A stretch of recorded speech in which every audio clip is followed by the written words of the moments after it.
Good afternoon and welcome to the City Council meeting for Tuesday, February the 10th. And if we can first start with a roll call, Madam City Clerk. Thank you, Mayor Higgin. Councillor Bieber? Here. Councillor Campbell? Present. Councillor Dodick? Here. Councillor Doria? Present. Councillor Parker? Here. Councillor Wolf? I don't believe he's online. Councillor Croson? Or Here. Acting Mayor Croson, apologies. Both of us are here. Thank you. Deputy Mayor Schmidt-Rempel? Here. And Mayor Higgin? Present. Thank you. All right. The City of Lethbridge acknowledges that we're gathered on the lands of the Blackfoot people of the Canadian Plains and pays respect to the Blackfoot people past, present, and future while recognizing and respecting their cultural heritage, beliefs, and relationships to the land. The City of Lethbridge offers respect to the Métis and all who have lived on this land and made Lethbridge their home. And to start off the recognitions, I'll start to my far right. Councillor Bieber. Okay, I've got a few things here. Thanks to Stephen Ford for the invitation to tour CASA last Thursday. It was a great opportunity to get a look at behind the scenes of CASA. A few weeks ago, Allied Arts Council also had us at their 5-stop gallery hop, which gave us an opportunity to look at the art being made at various institutions, including LA Gallery, Legend Gallery, SAG, CASA, and the Trianon, where I caught up with John Saville, who's really, you know, an arts visionary in this community who I don't think gets enough respect for everything he does for the arts. And I want to thank Kathy Lewis and Jerry Hecker of Imagine Lethbridge for having me talk with them about their grassroots organization, which has as its goal the creating a thriving, equitable, and sustainable future for all of us. And I want to give a shout out to the Law Enforcement Torch Run Polar Plunge for the Special Olympics, in which our own mayor, Blaine Higgin, made a splash. Thank you. Yes, it was quite a splash. Thank you so much for that, Councillor. Acting Mayor Croson. Thank you. I want to speak about a few things coming up because, of course, this is the long weekend. It's the Family Day weekend. Just a few that if people are trying to plan what to do, a few that you could do this weekend. There is the Night to Shine, that is on Friday. There is the fundraising concert, If Music Be the Food of Love, which is also on Friday, and money is going to 3 food banks here in Lethbridge. Of course, the University of Lethbridge has their play day on February 16th, and there's an art and craft supply swap on February 15th from 2 to 5 at CASA. Those are just a few things. I know I hope to go to a few. I hope to clean my house and take a lot of stuff to the craft supply swap, and if I'm smart, bring nothing home. So we'll see how that goes. Thank you. Thank you, Acting Mayor. Councillor Doria. I will reiterate the experience of joining the 5 Stops Gallery. That was very, very inspiring for the community. Like it showcased their like ability to showcase their arts, and then at the end, I mean, I was really impressed also the way that we toured the CASA, because that's the I think I can relay that information to the community, that they have like different activities and even spaces for the community to use. And also I just want to highlight one event that I attended, being an invited judge for the RT Talk. Like RT stands for Alberta RNA Research and Training Institute, wherein we are looking after the ability of the researchers to communicate their research in a layman's language to be understood by the community. By the way, I was with Perry on that judging event, and it was really a good experience to see how the students are learning to translate their research into understandable language for the community. That's all that I can say. Thank you so much, Councillor Doria. Councillor Parker. All right, and to my far left, Councillor Dodick. Yes, thank you. The mayor and I were at an event yesterday. It was part of the Bringing Hearts Home cardiac campaign. And on the fifth floor of the Chinook Health Region, we got to see Mr. Chris Murray and the Murray Group present a check for $1 million to the Bringing Hearts Home cardiac campaign. And I just want to use Mr. Murray's own words explaining why they contributed this great donation to this great worthy cause that's being spearheaded by the incredible Dr. Zaya Zelke. Anyways, Mr. Murray had this to say. As we mark the 100th anniversary of the Murray Auto Group, our family wanted to find a truly meaningful way to celebrate this milestone. Supporting the Bring Hearts Home campaign felt like the right choice, a way to give back to one of the communities that has supported us for generations. This gift isn't just about today, it's about strengthening Lethbridge for the future and recognizing the incredible employees and customers who have made the Murray Auto Group the success it is. If our gift saves even one person's life, well, you can't put a price on that. We're very pleased to be in a position to help our community today and for years to come. Chris Murray. That is my recognition today. Thank you so much for that. Councillor Campbell. Yeah, nice to see they're, 83% of trying to get that 30 million. So congratulations to the city for all the contributions. A few things here, just of course, the Olympics are happening. Canada's there, just like the mayor looks like. I was speaking to Susan Iman of Lethbridge Sports Council, and we've got a couple of people from Southern Alberta at the Olympics right now, including Taylor Austin, Lethbridge-born University of Calgary football player. He's a bobsleigh pilot. And also watch out for Kyle Murray of Coaldale, who happens to be in the skeleton. So keep our fingers crossed for them, and of course, Go Canada Hockey. It's not quite the Olympics, but the under-13 AAA Lethbridge Hurricanes. They're at this amazing international Pee Wee hockey tournament in Quebec. They're heading there, and they've got their first game coming up on February the 15th. They're taking on the Philadelphia Flyers. So keep that in mind.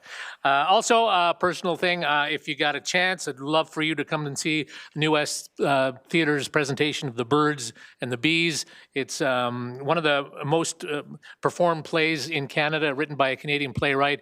If you need a laugh, this is a show that'll give you a laugh. It's also got a lot of poignancy to it as well. The Birds and the Bees, it opens on Thursday.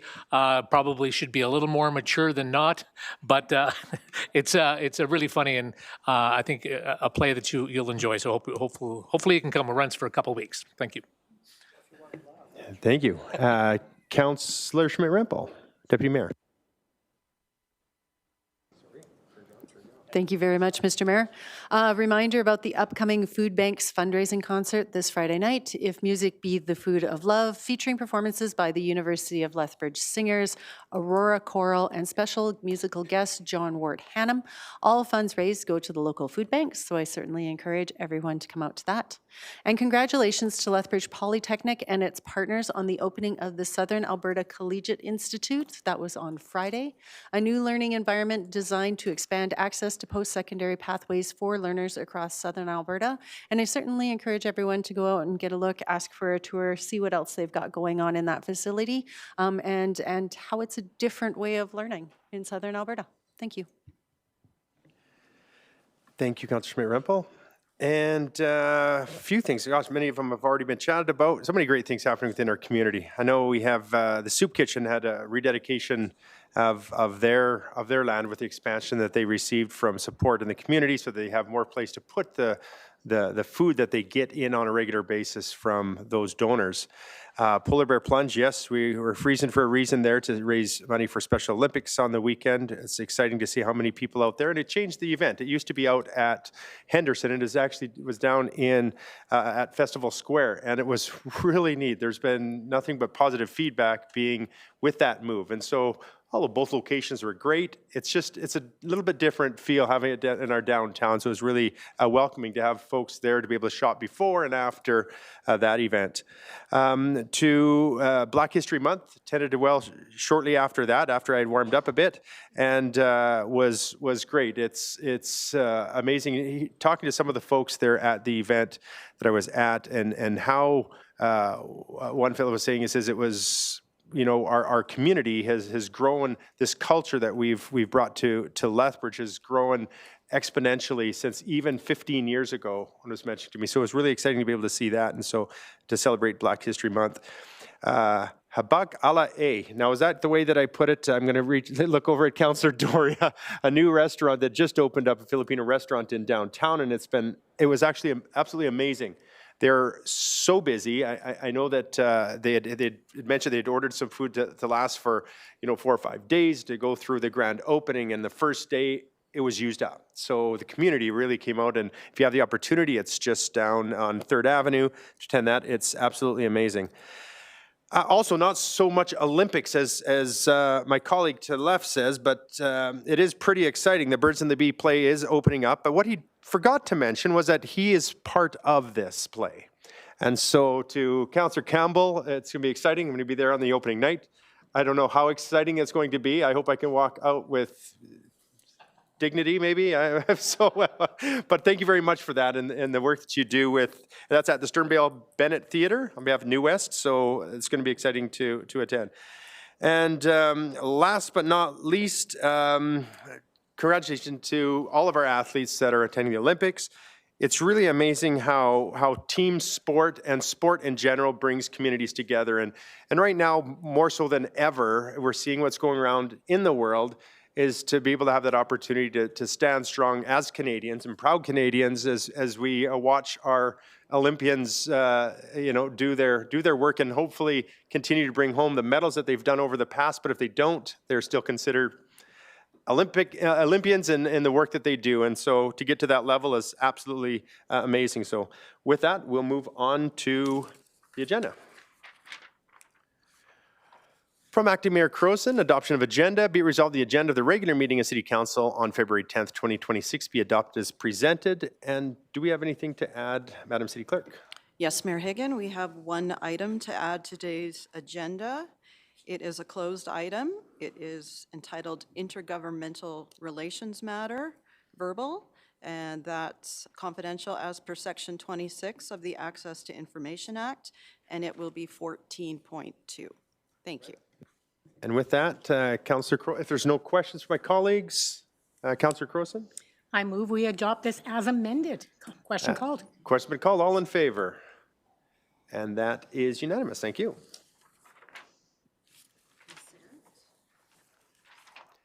And the consent agenda. This is a long one today. Can you read the whole motion? It's actually quite a short one. So moved by Deputy Mayor Schmidt-Rempel, consent agenda be it resolved that the minutes of the following meetings of City Council be approved and the Mayor and City Clerk be authorized to sign the same.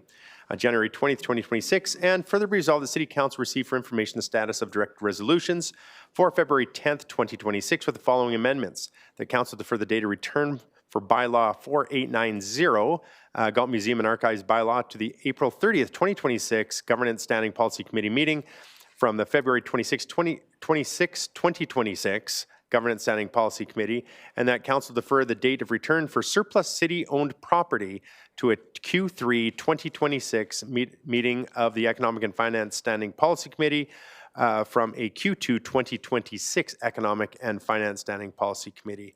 With that, if there's any questions, seeing none, to Deputy Mayor Schmidt-Rempel.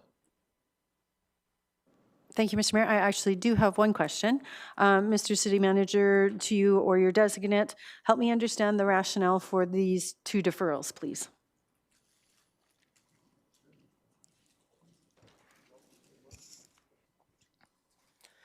The Galt Museum, the bulk of the work has been completed. We just have the CEO who's on a leave, so we're just waiting for her to return as it was her project so she could see it through to completion. So we're hopeful we can bring it back in April.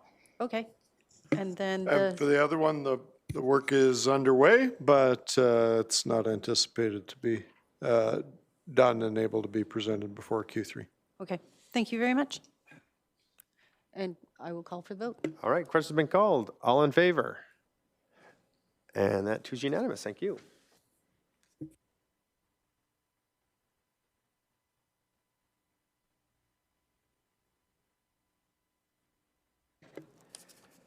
Next to official business motions, one from Deputy Mayor Schmidt-Rempel, increasing asset management. Whereas the City of Lethbridge is responsible for managing and maintaining a diverse portfolio of municipal infrastructure assets with a historical cost of approximately $3 billion, including roads, bridges, electrical, water, and wastewater systems, recreation facilities, buildings, and other critical infrastructure. And whereas effective asset management is essential to ensure the long-term sustainability, reliability, and cost effectiveness of municipal infrastructure and services for current and future residents.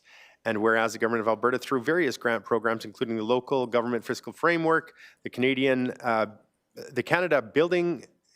Canada Community Building Fund, formerly the Gas Tax Fund, and other infrastructure funding initiatives, increasingly requires municipalities to demonstrate mature asset management practices as a condition of eligibility for capital infrastructure grants. Whereas the Government of Canada and the Province of Alberta, through programs such as Investing in Canada Infrastructure Program, Green Inclusive Community Buildings, and Disaster Mitigation and Adaptation Fund, requires applicants to have current asset management plans that align with provincial and federal frameworks as a prerequisite for funding considerations. And whereas Alberta's asset management competency framework and emerging provincial requirements emphasize the importance of dedicated asset management capacity, including staff resources, data management systems, and evidence-based decision-making process. Whereas on March 11th, 2025, City Council directed administration to place a high priority on maintaining current capital assets over building new assets when preparing proposed projects for the 27 to 2036 capital improvement program. Only include within the 2027 to 36 CIP proposed capital projects that have been identified within existing city master plans or city asset management plans, with exceptions at the discretion of City Council.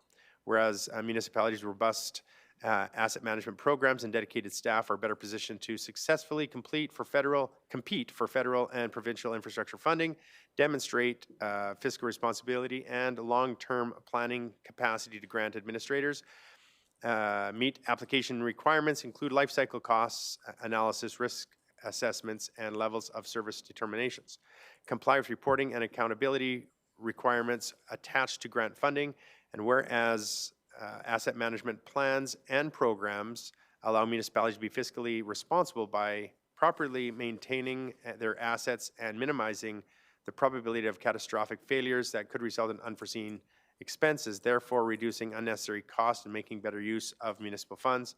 Whereas the lack of dedicated asset management staff capacity limits the municipality's ability to pursue and secure grant funding opportunities that could provide significant financial support for critical infrastructure projects. And whereas the current staffing levels within the asset management team are insufficient to adequately fulfill the growing demands of asset management planning, condition assessment, life cycle costing, risk analysis, and reporting requirements. And whereas the addition of dedicated asset management staff support will enhance the City of Lethbridge capacity to develop and maintain accurate asset inventories and condition assessments, develop and maintain asset management plans, implement data-driven decision-making for capital planning and budgeting, ensure compliance with future provincial and federal asset management requirements, prepare competitive grant applications supported by comprehensive asset management data, optimize maintenance schedules and extend asset life cycles, reduce long-term infrastructure costs through proactive planning, maximize opportunities to leverage external funding for infrastructure investments, and whereas investment in dedicated asset management staffing is expected to generate a positive return through enhanced access to grant funding, potentially securing millions of dollars in external infrastructure funding that would otherwise be unavailable. Therefore, the part you're all waiting for, be it resolved, City Council approve $127,000 of ongoing funding from Council GST rebates to support the continued delivery and maturation of the city's asset management program, and directs administration to utilize this funding to advance asset management practices, including the development and maintenance of asset management plans for all city assets, such as those that are city-owned and operated and city-owned and fee-for-service operated, and any privately maintained assets on city-owned land, and direct administration to continue to prepare asset management plans and additionally prepare a comprehensive state of the infrastructure report to inform and support the 2027 to 2036 capital improvement program, long-term financial planning, and future operating budget deliberations, and affirm council's commitment to evidence-based infrastructure decision-making, risk management, and long-term sustainability through continued investment in asset management capacity and reporting. And with that, I will open it up to questions. Councillor Crowson. Thank you, Mayor Higgin. A few questions about this. Ongoing funding, and then it's sort of hidden in one of the whereases that it appears to be for staff. Why are we not referring this to the stub budget deliberations? Why are we doing it as a separate motion at this time? And if we are making a budget decision, I mean, why are we doing council GST as an ongoing budget when if this is how ongoing is ongoing? So I have many questions about why we're choosing that for the funding. Why are we not doing this as part of a larger budget? Any information you can provide on why we're choosing this route? And when we say ongoing, is this forever or is this project-based, and then maybe I have a different answer for where the funding should come from? So direct that to city manager or designate, please.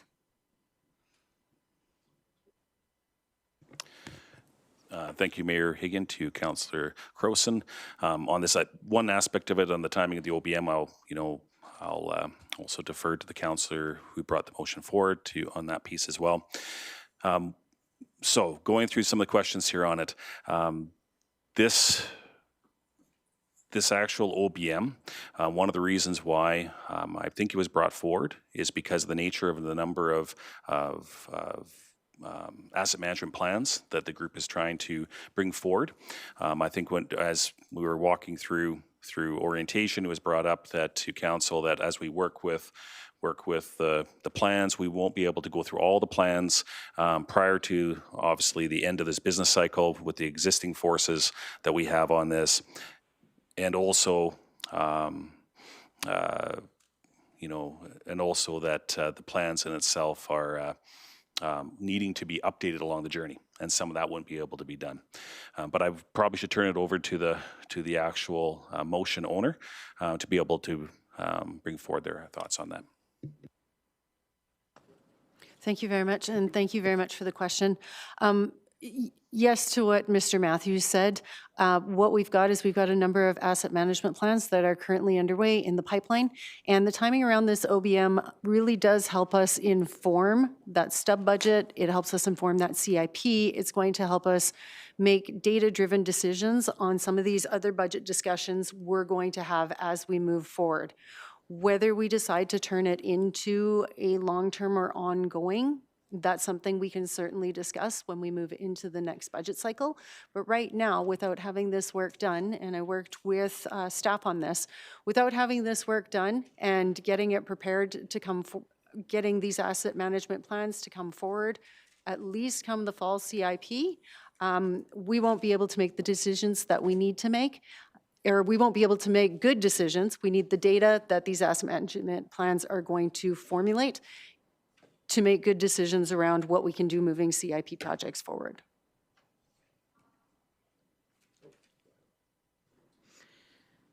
Okay, so I'm seeing this then quite differently. If this is designed to get us information for the stub budget and for the CIP, I'm wondering why this is going forward as an ongoing then. Why isn't this going forward as a project for this year and then prove the case to us why it needs to be ongoing at the budget cycle we already have set up? I appreciate that, we did ask for asset management. I would have been appreciative if we had known that this funding would be required at that time. But if the funding is required, why are we looking at it ongoing at this time, not just enough to get through 2026 and tied to the budget process? So I'll leave that to the mover or to Mr. Matthews. Could it not be done? Prove that we need it for this year and then prove in the budget if we need it ongoing. And certainly we could have that discussion. I did it as ongoing so that we could look at it demonstrating our commitment to data-driven decisions and creating the tools for long-term long-term financial planning and future budget operating deliberations as well, and as part of the mature asset management plan that council is committed to formulating and supporting. Great. Okay, I'll step out right now because I have a feeling Councillor Dodick is going to follow up with some of my questions. So thank you at this time. Is she reading your mind? Councillor Dodick, the floor is yours. Yeah, first, a couple process questions to the city clerk. A referral motion, so if I were to bring a referral motion, or rather, when I bring a referral motion, to have this set over to the stub budget deliberations, which is when, November, thereabouts? Currently, some of the current portion of that is actually scheduled in the springtime of this year here. On that, the CIPs in the fall in November at this stage. The reason why I say currently, there's another item coming up on today's agenda which may change some of those components. Oh, not today, later dates. Subsequent agenda. Okay, well, would this be budget or CIP? So this one here, if you wanted to, you defer it to the stub year operating budget because this is actually talking about operating component of it. Okay, that's what I thought. Okay, second question on process is a referral motion takes precedence over the original motion. In other words, we would then vote on that prior to the original motion. Would that not be fair to say? Otherwise, it'd make no sense. That is correct, but you wouldn't be voting on the prior motion. It would be referred to administration to do whatever work that you're requesting of them by whatever date. Okay, and my final question on process is referral motion, the wisdom of it can be debated? That's correct. Okay. And does it have to be in writing? No, but that would be nice. It does have to have the reason for the referral, but we can capture that if you'd like. Okay, do you want me to? So are you done for now? Because I just want to ask a question, just clarification. So on the referral, what I heard, and I hope it is, well, not that I hope it's not correct, but that means the work is going to be done, but we're just referring it to be done later. Is that what I heard? No. To be debated. Okay, so administration is not doing additional work. Well, that's the way that I thought, but the way that I heard it explained is that it would send them to refer this to do this work. No, it would be refer to do whatever you're requesting them to do. So we do need a little bit of In the referral explanation motion. in the referral motion, what Okay. you're asking. Yep. Yeah. No, thank you. Sorry. And Councillor Croson? Well, my next question and follow-up, Mr. Kashuta, if, I'm assuming this is mostly in your area, that you would need to have funding to get ready for the budget in the fall, which is the CIP budget. If this was delayed a couple of months, so we're actually discussing it at the stub budget, would it then stop you from getting the plans ready or doing the work necessary for the other budget, the capital budget? I'd like to direct this one to the CFO right now. Okay. Sorry, back to Mr. Matthews. And sorry, I was taking another question on the side. So could I please have a do-over? So one of the things I was asking of the deputy mayor is there a necessity that we maybe have a little bit of funding so we can get started before we then discuss if it's going to be ongoing? If we just refer it, you wouldn't have any funding to do anything immediately, if that's a decision of council to do it that way. And would that then make any delays at the capital budget if we do just simply refer it? So in regards to this here, like obviously the funding side is being talked about. I think what would be, when we're looking at the asset management plans, one of the things is resources, i.e. internal resources for that. So a part of that service level. So what that would mean most likely, I don't think the funding early would help because it's hard to get staffing for short-term pieces and so forth on it. It's difficult in this kind of position to get what you need for that knowledge level. And so that's also another reason why I think from here, looking at this, short-term is difficult versus ongoing. Okay, so we're not inadvertently stabbing ourselves in the foot by referring it, by missing an opportunity. All it's doing is it would we would continue on the same track of how we're doing asset management plans. I think as we were discussing on those, that just means that we won't have, as the council mentioned, all of those done necessarily for that time frame and so forth. So we would just continue on the same process we're doing right now. Okay, thank you. Thank you, Mayor. Thank you. Any further questions? Oh, Councillor Dodick. This is a question to the city CFO. I can remember what he was actually, yeah, the treasurer, whatever he is. So if the referral, sorry, when is the operating budget stub? Yeah, so currently in the schedule, it's on the calendar. We have dates in May and June for talking about budget in there right now. So that would be the dates. So deliberations, I think, is currently scheduled in June. Top of my head here. And of course, then decision would be in July if that was the case in the current schedule. Okay, and when we have something as a new initiative, you've got it numbered, everything else, but you have on the left-hand side, you have a sort of an indication of what the OBM or what the new initiative is for, what it's meant to do and whatever, and then you would show the budget source. And in this case, likely would be either what's suggested in the OBM or perhaps something else that may have come up. So basically, so if it was referred, the motion to the operating budget in May and June of 2026 as a new initiative, would that be sufficient direction to you that you would be able to fill a page that would explain what this OBM is about and what it was intended to do? I'm losing my voice. Yes, thank you, Councillor Dodick, in that regard. Yes, that would be based on the OBM in here, the information in the OBM and background, similar to what the city clerk had mentioned. We'd have to come back anyways for some of the pieces, but when it comes to that meeting, we would be able to fill out. Now, the only thing I will say is that currently on the 2027 stub years, we're calling it operating budget, or the add-on of one more year, this would be the only initiative that would come forward at this time. We're not having new initiatives coming forward on us, but that would be this one would be the one that would go there. And we would use that, we could use this very similar format as that as well.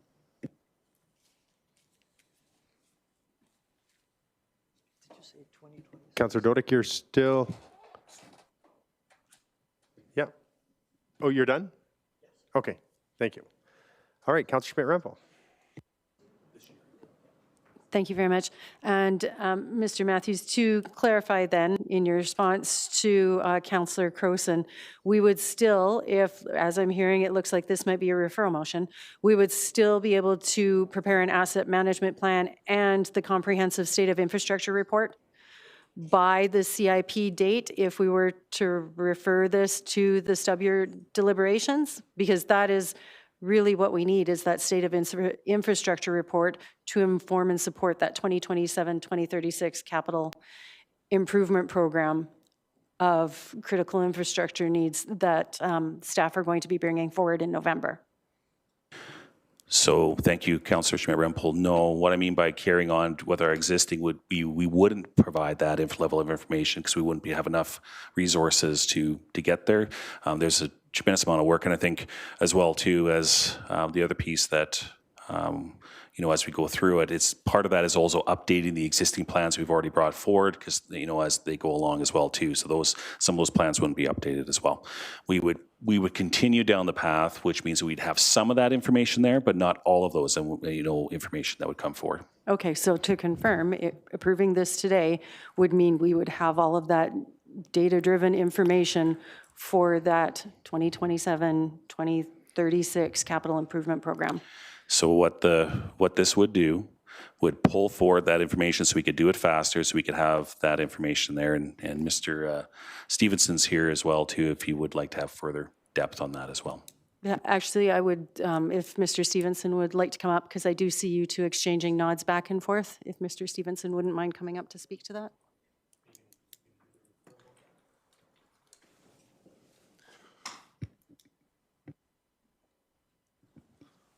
Thanks for the question. So to clarify, by approving this resource today, what Mr. Matthews is saying is that we would get resources, we'd have to train them up so that we could ultimately produce more plans. So for the upcoming CIP, what I don't believe is I don't believe I'd be able to get you any additional plans for the next CIP. We will not be able to get you a state of the infrastructure report.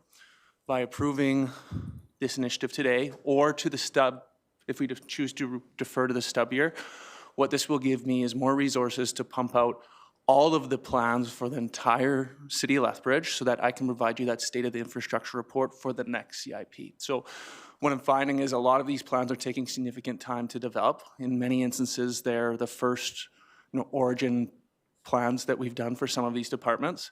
Likely, Councillor Schmidt-Rempel, probably about 6 to 8 months per plan. And what that'll give you is it'll give you condition of the assets within the department. It'll give you information on risk. It'll give you information on service levels, and it'll give you information on the infrastructure gap, which is more of that finance side. So there's a lot of information that goes into these reports, and they're taking quite a bit of time. And by approving resources, that'll get us set up so that state of the infrastructure report will come, as part of the next CIP. So it will support that 2027, 2036 capital improvement Correct. program. Okay. And without that, we don't have that. We don't have that support or that data-driven information.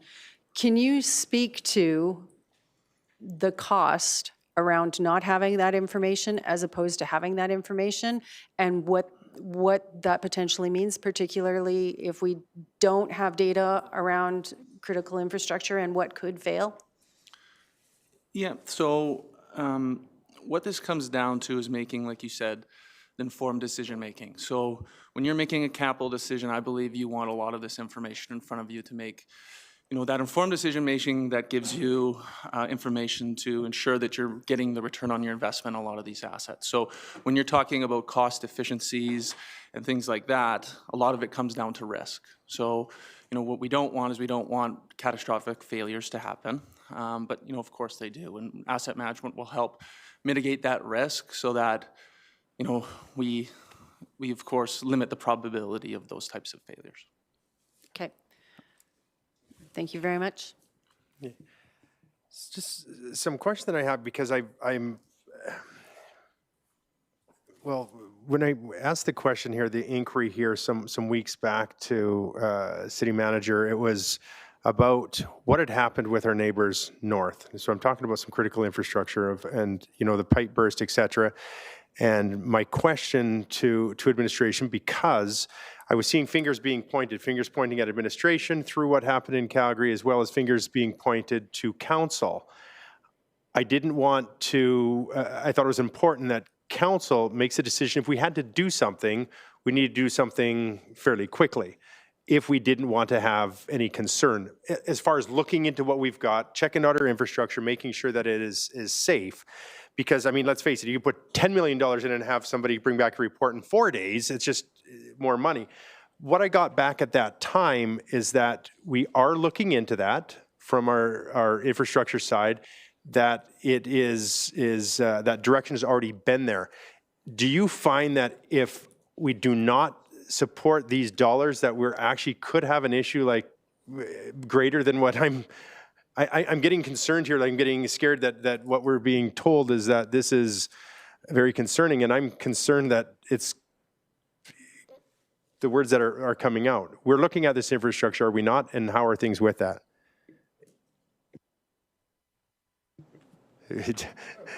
Rock, paper, scissors. We're all looking at each other, figuring out who's going to answer. Yeah, so I'm going to go back. So this isn't a unique problem, challenge, opportunity for Lethbridge. If I go back a number of years ago, where I went through this is in Ontario. Similar challenges of you don't know what you don't know. And so in about 2018, asset management regulations, I believe that was the year they came into effect in the province of Ontario, and it started with critical infrastructure. So we've been doing some work on a slightly fragmented basis initially, and as over the last couple of years, Mitch and Jeff, we've really begun to refine our process. So there is Can I give assurances that there isn't going to be critical asset failure? No. Do we have sufficient information on every critical asset? No. So those are some of the answers. But based on those areas, Mayor Hagan, that when we looked at critical water pipes, the PCCP pipes, and so forth, we have a degree of confidence in the current state of those pipes and so forth. So, Mitch, do you want to weigh in further? Yeah, we're just going to add on top of that. So with the existing resources that we have today, Mayor Hagan, I believe is before the CIP deliberations that occur, there'll be a number of plans that come forward to you. There'll be a parks asset management plan. There will be a facility services asset management plan, and there'll be a water and wastewater asset management plan that will include both 2 plants and the undergrounds that you speak of. So that work is underway. We have a lot of information in regards to undergrounds as part of that plan as we're developing it. So you should see that in the next number of months. Thank you. When I hear this, I don't want to, say no to something if you feel there's going to be critical infrastructure concerns in the future, when, again, we can't specify if there will be or not. It could happen today, it could happen in next month. But I know that our focus for this council has always been for this next CIP. The main reason we said don't bring forward any shiny, sexy projects, I guess, if you will, we'd say, is that our focus is on asset management. So I thought this was what we were doing. So this is why I was somewhat confused that we're not spending the dollars on our own assets, but I think that's what the focus is, and so I've just got a little bit confused on this. So, Councillor Dodick. Yeah. Is that right? Sorry. I got a little bit of a problem with when we get these ad hoc requests. It almost comes as a sort of the sky is falling thing. Throughout, I've always been informed by administration that we look after our assets, we maintain them. And so part of the problem with this is sort of like saying, well, you know what, we need this $127,000 because something might happen, or there's a potential for something that's happened. And I appreciate you can't predict anything, but are you satisfied that the asset management that we have now can at least survive till June or July of this year, when we can have more information and a new initiative that is more than what is set out as a bunch of wherefores in a request for $127,000? So, yeah, I appreciate the comments, Councillor. I think at this point, all I'm trying to do is, I'm not going to go as far to give absolute guarantees that, no, everything's solid, because I can't predict the future. At this point, there is nothing that comes to mind that I would say, and I'm looking at Mitch and Jeff, that is absolutely critical beyond our wastewater plant capacity in terms of approaching critical. That's significant. I think council is well aware of that one, and we continue to talk through that. The rest of the assets, nothing comes to mind that is absolutely critical, and I will just say the caveat that, much like Calgary, subject to change, based on what I know today. Okay, just to follow up on that, you said the only thing that's critical was the one that you've indicated, but spending $127,000 is not going to make it less critical. On the water treatment. No, that one I think we're well aware of and on top of that. So based on what I know today, that's the answer I provide. Thank you. Appreciate that.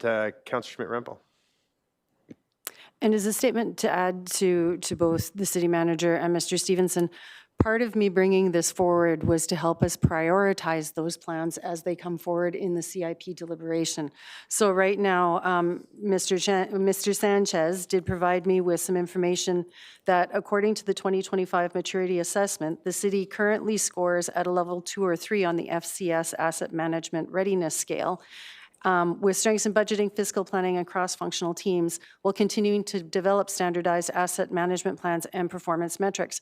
So we're doing very well on our asset management, but we can do better, and this is going to help us prioritize some of those other initiatives that are going to come forward in that CIP plan. So that's going to help us get the data, build the evidence we need to understand what then is going to be a priority as we move forward.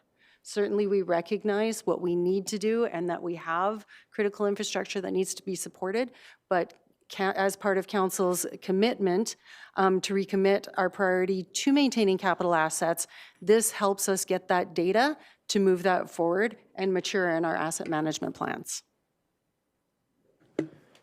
Isn't that right? All right. you wanna grow up. Councillor Campbell. Thank you. I just wonder if I can get some clarification for me anyway about the $127,000 from ongoing council GST rebates.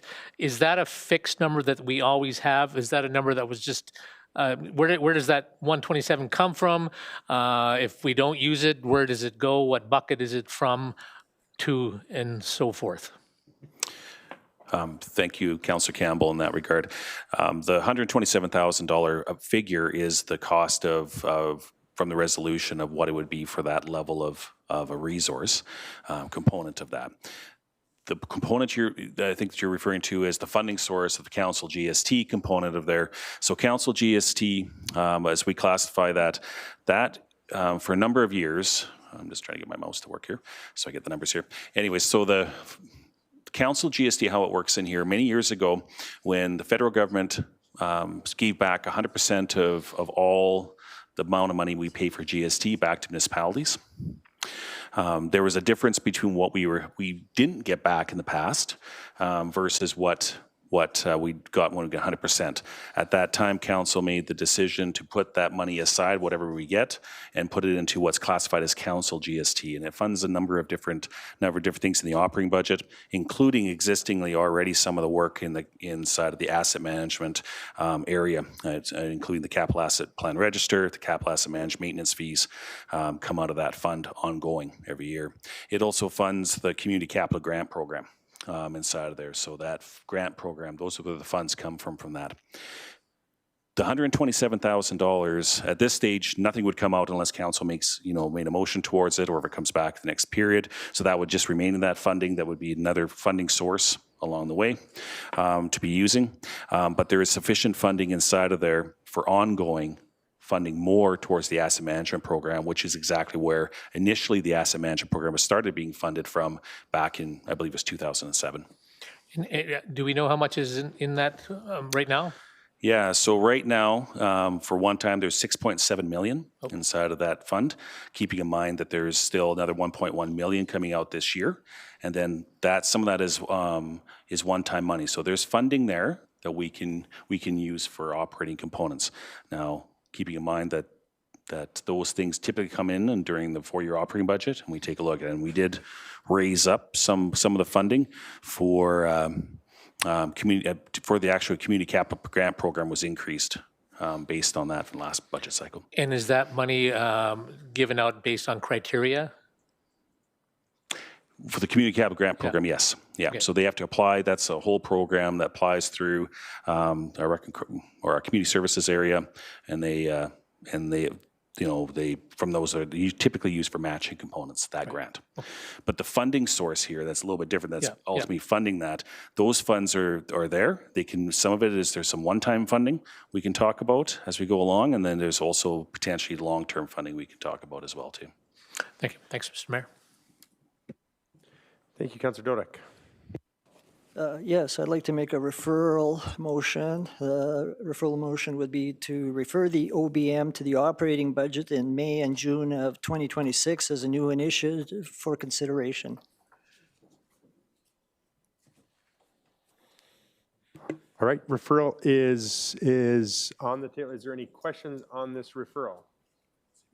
You can, if there's any questions you can, or debate. All right, your question, go ahead, Councillor Campbell. Give me, well, I guess this will be part of your debate, but what's the reasoning for wanting to refer this? A couple of reasons. Number one, I don't like ad hoc expenditures of money, which should properly be part of the budget process. Secondly, if it's referred as a new initiative, we'll have more information rather than simply an OBM that has a number of whereases in it. So I'll be expecting the administration, as in the usual new initiatives on the left-hand side, will be giving an indication of what this is intended to do. And thirdly, I guess, referring to May and June 2026, that's coming up fairly quickly. And so I really don't want to set a precedent, or I'm hoping council doesn't want to set a precedent. Thank you, Councillor Croson. Thank you. As I've listened to the discussion, I'm actually getting more confused by part of this, because we as a council gave to the city manager the ability to, if there is budget, bring on staffing, and you say there is money in there for operating money, so there's not. So you're looking for an increase to the budget of this amount. So it's okay. All right, so I just want to be very clear what we are looking for, and that is what it is. All the rest of the whereases, everything else, I mean, we're already supporting asset management. We're already looking for all that. Really, all we are referring, I mean, we can refer the whole thing, but the main referral piece is you are looking for 127,000 added to the operating budget on an ongoing basis. And that's what's being referred. That is correct. So the difference here comes down to that section 248 of the MGA, where when we're increasing, and in this case here, increasing service level in this way. So therefore, that is a council decision to increase the budget for the service level component for the expenditure side. One thing I just want to clarify back on the GST amount. So just on the 6.7, so that council's aware, 3 million of that was committed in the CIP previously as that 10 millions to support the 10 million funds that are in there. So just as council sees dollars there, that while you've already committed to that till the end of, basically the CIP. Okay. 3 million of that. So I just want to clarify my answer We previously. are looking at a service level thing and a budget thing at the budget. We're still doing asset management regardless of whatever we do. It is that funding that's being referred to. All right, thank you. Now you've just opened up a can of worms, Mr. Matthews. Not really. You said the $3 million of the 6.7, so there's still 3.7 available in that, we'll call it, I hate to use the word pot of money, but that's exactly, I guess, where it is. Yeah, inside of that, basically the council GST side there, you'll see that as we bring forward the unaudited report, the amounts. But right now it's at, up to the end of 2025, it was 6.7 million that was there. 3 million still committed for the matching funding of the 10 million.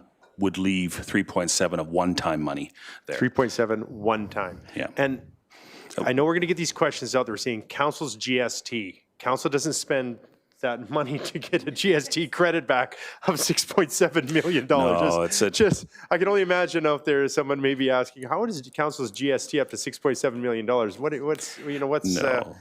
Okay. Yeah, it's a funding source that came in here. We called it council GST because it's the money that came back historically from the GST that wasn't given back to the departments when the federal government made the change.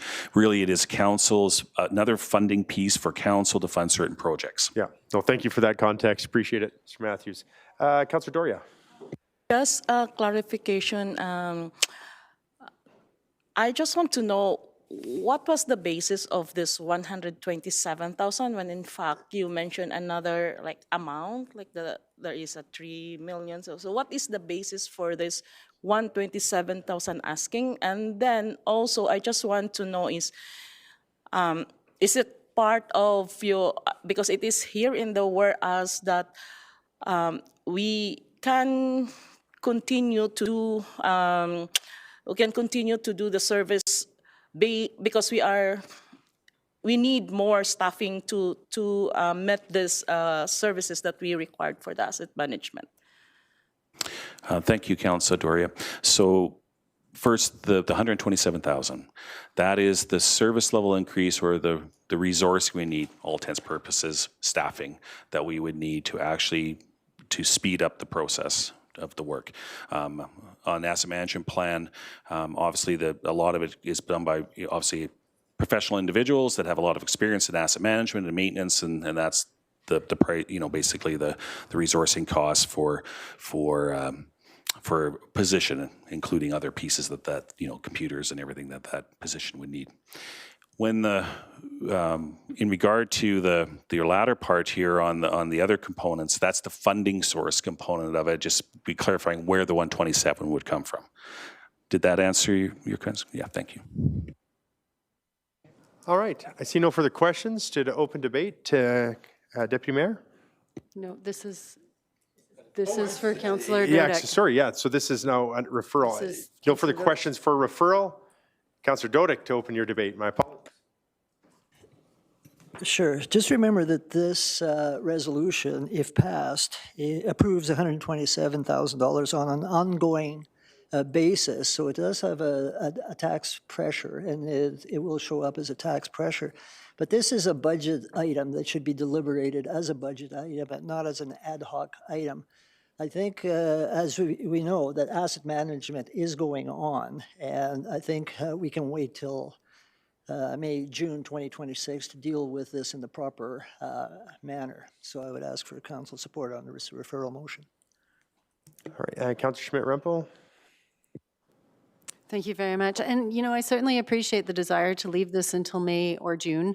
But we heard during orientation, and we've heard here today, that in doing the work, our asset management team has found some gaps in being able to adequately fulfill the growing demands of asset management planning, condition assessment, life cycle costing, risk analysis, and reporting requirements. We also know that on March 11th, City Council redirected administration to make asset management a priority. And in part, I bring this forward to you today as a recommitment to that priority of maintaining capital assets, as well as our desire for data-driven information when it comes to the 2027-2036 CIP. We learned today that if we do delay this, we may not have that information in front of us for that CIP process. I do not want to risk that. I want to see all the information, all those asset management plans, as well as a list of what should be a priority in front of us when we come to the 2027-2036 CIP deliberations. All right, and with that, to close, Councillor Dodek? Yeah, I just want to point out that if management had seen gaps, they would bring this during the usual budget process. The way workaround is to have an OBM. So there's another reason that I would suggest that that the referral motion should be supported. With that, question's been called. All in favor? And Councillor Wolf? Favor, all right. And those opposed? One. All right.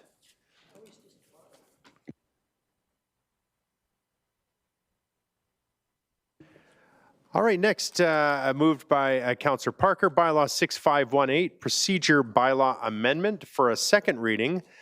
Be it resolved that Bylaw 6518, Procedure Bylaw Amendment be given second reading. Is there any questions on this? All right, Councillor Crowson. Thank you. Question to the city manager or designate, possibly the treasurer. How unusual is it to not have a separate audit committee, even when one has a CIC committee? Thank you, Councillor Crowson. So it's definitely being seen as a best practice to have an audit committee. Specifically for it. On it there, it depends. Each municipality is different. Some do, but the larger municipalities, or I would think if we talked about probably with our regional groups, they would all have audit committees, like mid-sized cities and upwards. The smaller municipalities likely wouldn't. They would have it more likely in a CIC and so forth down. So it's kind of the complexities of the organization where you'd see it be. And how long historically has the city had a separate audit committee? Because even back when we had CIC, the audit committee was a separate committee. That is correct, yeah. Audit committee always was a separate committee. I think as long as I've been here since the 90s, I think we've had an audit committee. But I could be wrong. That is like best practices for the past 30 years. Yeah, I would say that it's probably been one of the best practices, and I think we were an early adopter of that at the time. Okay, thank you. Next question to the movers. Do we have any idea of the schedule of meetings? Will we be losing the number of meetings? Will they be staying the same as now? I know we just had the bylaw done, but what is the plan, or is that not yet known? Thank you for the question. And based on what I see is it's up to the Agenda Review Committee to decide what issues will be coming. But I do believe that we have tentatively scheduled that on the off Tuesdays, CICs would be scheduled if needed. Am I correct? Yeah, and also you could have 3 different committees. So you're going to have a CIC, but that could be a community and social, that could be economic and, or it could be asset, it could be anything that comes to a CIC could be discussed with any of the other committees. For example, we're waiting a whole month for a committee at times now. This time here, every second on the off week, we would have a committee come forward. So if you've got, let's take, for example, safety and social. Safety and social, if there's nothing on safety and social, there might be something on what's the other one? Community safety. No, community safety. Asset Finance infrastructure. and economic and finance standing policy committee. So you're still going to have all of that work, but you're going to be able to have them more regularly because they're going to be at a meeting where you don't have to wait. How can I put this? I'm going around in circles here a little bit. Sorry, Councillor Croson. But any item can come to a community issues committee meeting. So it doesn't have to wait for a safety one to come to safety. So any of them can come to those. So the agenda will be set up that way. So maybe I can just ask for clarification to the city clerk. If this does pass, you would have this almost as a folder in our agendas on these Tuesdays, on the off Tuesdays, if an issue did come forward. Am I correct? With regards to your calendars, yes, we would have them blocked for any meetings, if that's what you mean. Yeah. Okay. But that still doesn't answer about how many are we expecting, are they the same amount or not? So you're saying there would be, okay, so that's not clear. Under the old CIC model, who chaired the CICs? The mayor. It was the deputy mayor. Deputy mayor. In this bylaw, it is the mayor. Mayor, yep. Was that an oversight, or was the intention was to go back to the old model? Should there be an amendment that it is the deputy mayor chairing CIC? Councillor Dodick? I think when it was deputy mayor, I think it was just some sort of historical thing. I don't understand why the deputy mayor would be the one to chair a CIC. I think as the leader of the free world, or this portion of the free world, the mayor should be the one chairing both CIC and council meetings, in my view. Okay, but that was not a direction, that was just a decision made by legal when they put it through. Okay, thank you. I'll step out right now. Councillor Schmidt-Rempel. Thank you very much. To the city manager or designate, what public consultation was done to evaluate the current SPC structure? Has there been an audit or any data showing that the SPCs were underperforming or that there were issues going on with them from a public perspective? The SPCs have only been in place for a few years, so we haven't done any follow-up consultation, no. I'm not sure that we have had much public engagement on them after the fact, so unless council wanted to direct that. Okay, so that's something we could potentially look at. Is that something that the movers considered looking at when creating the change going forward? No? No, I'm just curious, how often was the public consulted before they went to the SPCs? My understanding it just became amendment brought by a member of council in like manner. That is correct. I was going to say, that doesn't mean that it was the right thing to do. Well, then if it was the right thing to do it to go to the SPC, then all we've done is gone back to the way we were. So therefore, we're neutral. So just in follow-up question on that, was there consultation done with members of council to evaluate the SPC structure? Okay, one. At what point in time? At any point in time? Well, when they were being developed. When they were that being was- developed, but afterwards, there was no evaluation of the SPCs after? They were amended at one point, so that would be maybe a time that council or committee would provide engagement, so. Okay, thank you. Councillor Croson? To provide some clarification, It was not simply a motion that created SBC. There was a consultant. It was a 7-month process to actually talk to the council at that time, and engagement was done, and the public, we did look at it, and so it was not something that was rushed into the creation of the SBC. It was a 7-month process in the original creation. So just to clarify, it wasn't simply done by a motion. And that was community engagement, you're saying? My It gosh, wa- I can't remember council talking, but I don't Council remember talked about community it, but there was engagement. also talks with the BCCs and various groups. It was all done through a governance consultant. Oh, wow, I'd love to see it, because I don't recall that. Okay. Councilor Schmidt-Rempel. So one final question, and we talked about, would we have the same number of meetings or would we lose meetings? When I went through the schedule and took out the current SPCs that we have, not taking out those economic and finance budgeting ones that we need to retain, I found that we had a loss of approximately 13 meetings, so 13 engagement opportunities. I'm just wondering how we would make that up.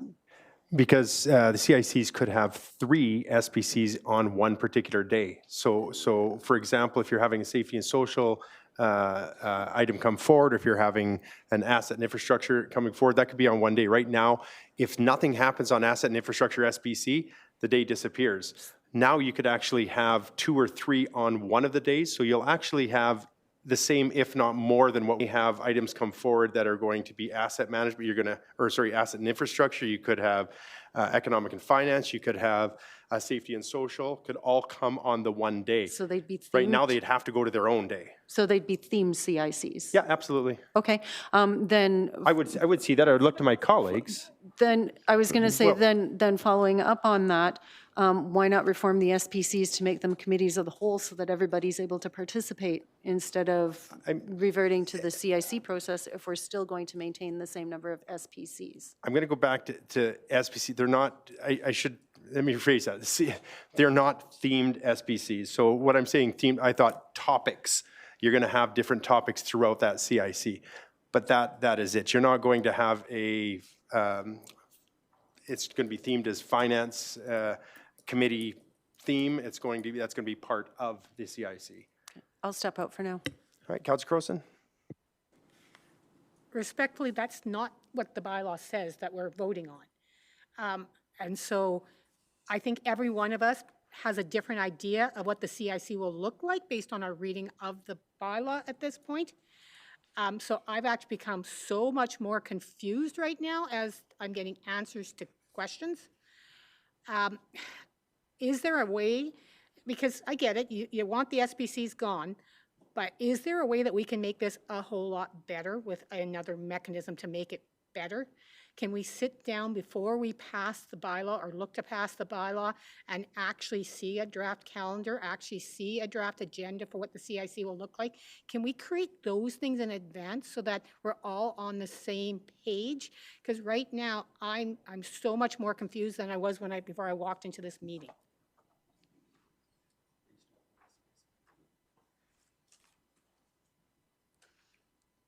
Councilor Dodek.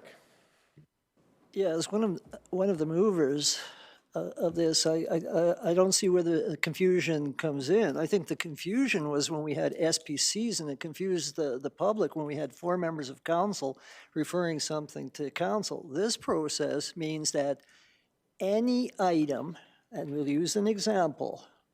Well, I don't want to use this example, actually. But let's say someone wants to talk about bike lanes.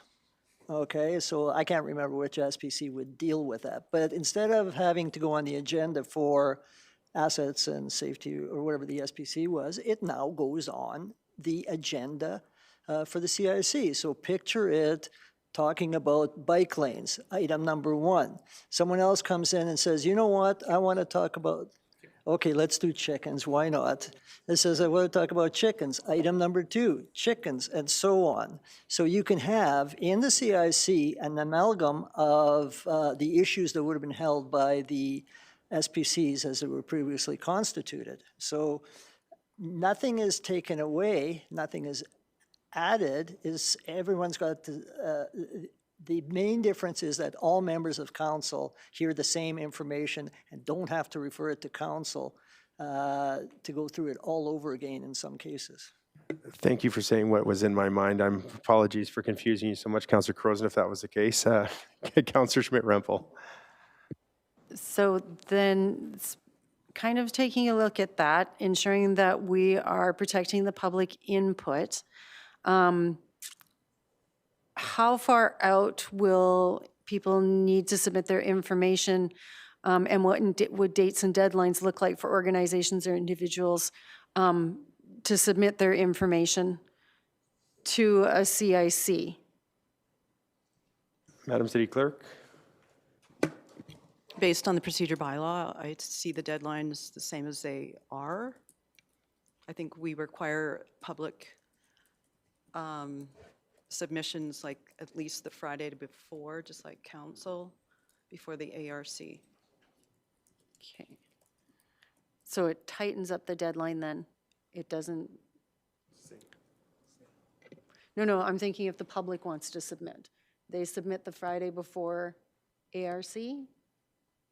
Yeah, ARC would be on the same day. ARC would be reviewing CIC and council together. Yeah, so it would be the Friday before, and then it would go immediately to ARC if it was a public submission. So timelines would tighten up, because right now we have, sometimes it seems like a 3 to 4 week timeline for the public to get in front of an SPC. Well, we ask that public submissions come earlier so administration can do a first vet of them. So, yeah. But the deadlines, I would see them being the same. An agenda review does go through all of these. That's too. correct. Yeah. And that being said, should agenda review not want to have something on a CIC, a member of council could still bring that motion forward for council to vote for a presentation at CIC, correct? I wouldn't see that changing. I don't think that changed in procedure bylaw. Okay, thank you.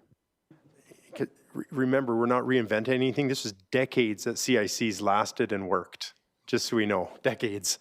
Councillor Dodick. I would just point out that CICs can occur twice a month, whereas SPCs only meet once a month. See no further questions. So to open debate, Councillor Parker. This a while back in December of the logic and the reasoning behind it, so I don't want to rehash this. This is just a procedural bylaw till we go to the next process. I just want to thank our legal services for doing what they did in such a prompt manner. I find it very easy to understand. I want to thank you for that. Without any further debate, Councillor Croson. While I voted for it to have the discussion, there are still so many parts of this that I don't think have been thought through, so I will be voting against this because there's a lot of things that I know were not actually accomplished under the old CIC system that the SPC system did achieve, so I will be voting against this. Councillor Schmidt-Rempel. I certainly thank my colleagues for bringing this forward and giving us an opportunity to discuss and evaluate this. I won't be supporting this.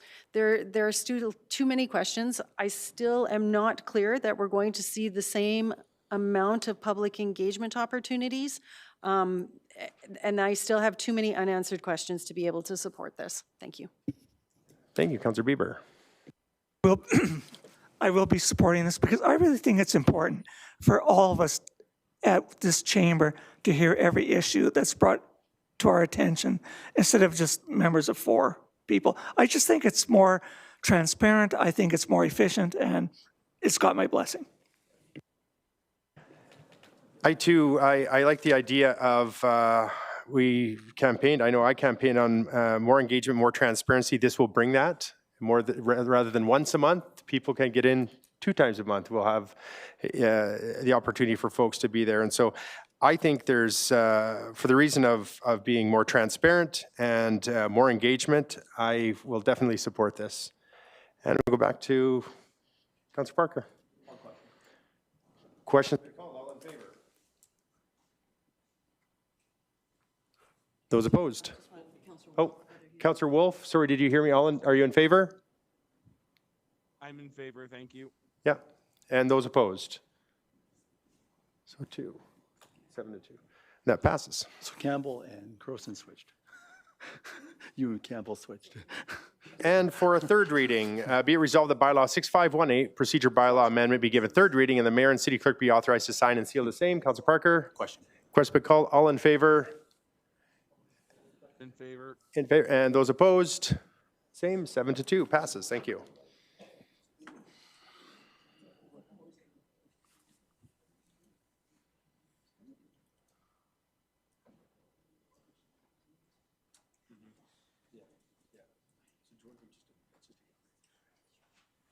And with that, we're going to take a break till about 10 past 2.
All right.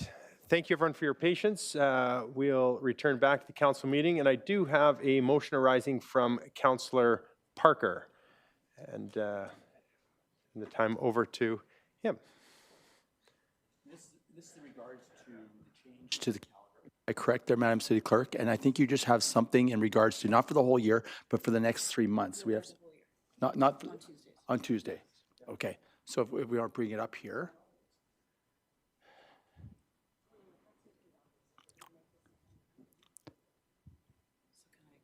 Yeah, I was going to say, Mr. Clerk, I know there's no legend at the bottom right until you scroll up, but if you like to, there we go. So there's purple and there's red. They're all CIC meetings, but the purple is a transition period, and it has existing SPCs that have items already populated into it. So we thought it would be best to just leave them as is, because we may have some consultants coming in and such like that. So we've left all the SPCs with the exception of there was 4 meetings that had no items. They were Asset and Infrastructure on March 5th and April 2nd, and Safety and Social on March 19th and 23rd. So we just deleted that from this calendar. And also we've merged Audit on April 15th into Economic and Finance on April 16th. They both only had 2 items. So that's the transition period in the purple. And then it gets into the true CICs with the Starting May, right? Starting in May, yeah. That's right. Well, thank you, Madam City Clerk. You're welcome. Is there any questions? I appreciate you doing this, because I think we need to do this. Is there any questions from members of council? I see none. Sorry, you should allow that. Yeah, not me. Any members? No? So Otherwise, I guess we're going, do we debate this, Madam City Clerk? You can debate it, you can amend it, yes. I don't think, I can't see a warrant for Open debate. debate? So I would just call the question, Madam City Clerk, or Mr. Mayor. all right. I was just looking at it. Question's been called. All in favor? And those opposed? Apologies to Councillor Wolf. I don't know if he can see it, and we didn't email it to him. No, he had to check out. Oh, he's out. Okay, thank you. So it's 6 to 2.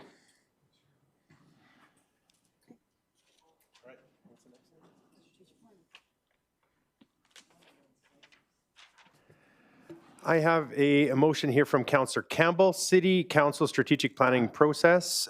Be it resolved, the City Council direct administration to deliver council strategic planning in 2026 as presented.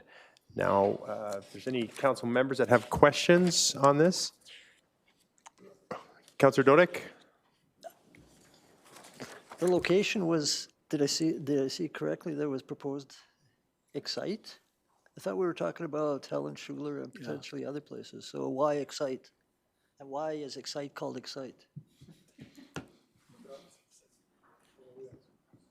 Yeah, I heard both last time, so we had brought forward Excite as the option, but it again, any of the logistics in here are tentative at this point in time and will be finalized after the discussion today. So if the Helen Schuler Nature Center or another location in Lethbridge is the preferred location amongst council, that would be the location that we would book this at. No, I'm okay with Excite. I just like saying Excite. I like Helen Schuler. Thank you for liking Excite and wanting to say Excite. We appreciate that, Councillor Dodick. Councillor Croson. Thank you, Mayor. Is there any team building built into this process?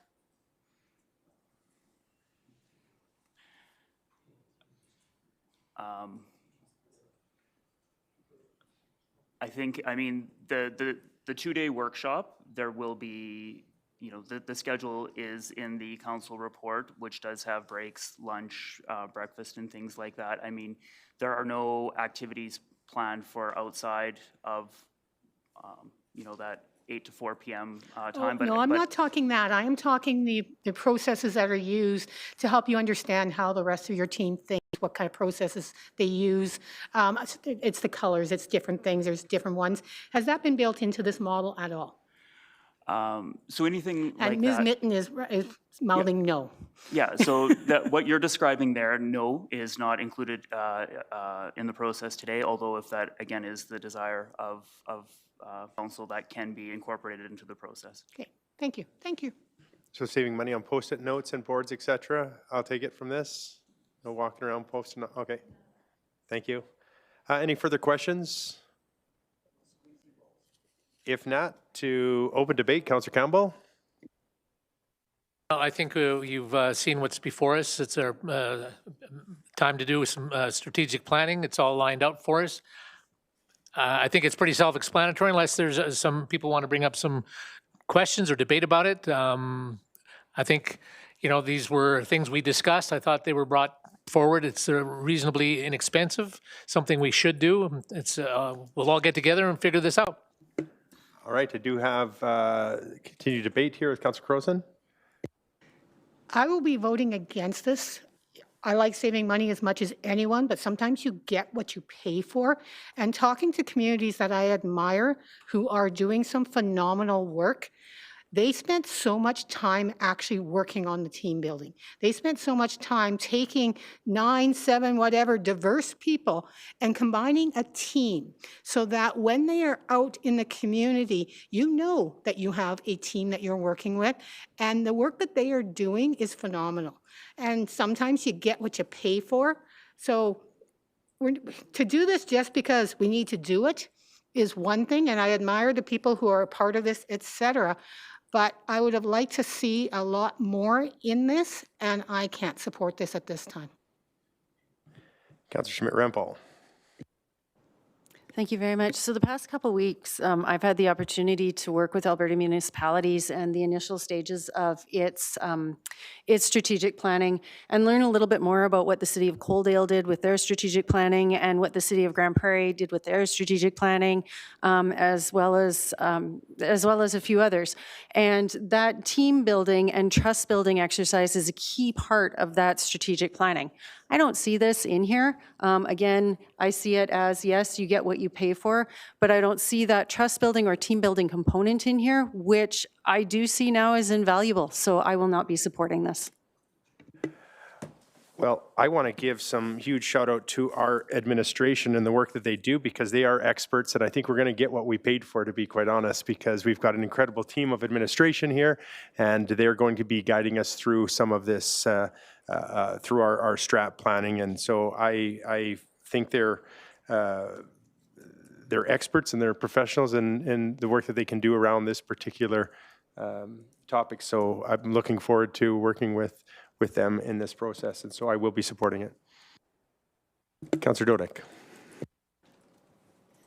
Yeah, I'm not a big fan of strategic planning because each plan seems to turn out to be almost the same. However, I do beg to differ about the team building aspect of it. I mean, when you look at other communities and you've seen how things have happened without naming those communities in terms of council members being ousted, mayors being ousted, all sorts of name calling and things of that nature. At least 6 of the 9 members here have worked together for the last 4 years. And over the last number of months, the 3 new members, I think it's been a fairly cohesive team. Not always agreeing, but always being respectful. So I think the team building is a process that occurs over the 4-year period of time. So I'm okay with the strategic planning plan that has been submitted by city administration, and I will be supporting it. And with that, back to the mover, Councillor Campbell to close.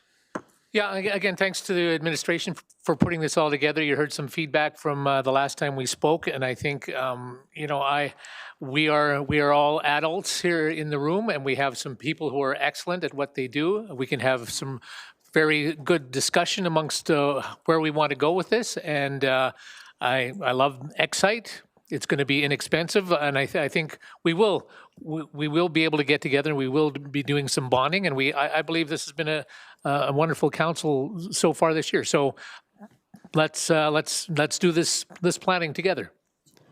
So for the exciting vote. For the exciting vote, call for the vote. The question's been called. All in favor? And those opposed? All right, so it's 6-2.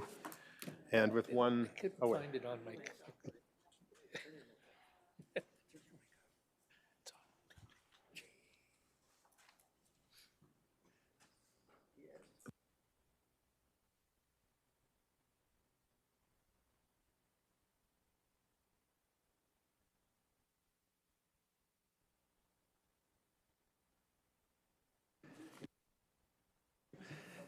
Next, we have 9.2 on the agenda, administration presentations. It's 18th Street Functional Planning and Design Study Update.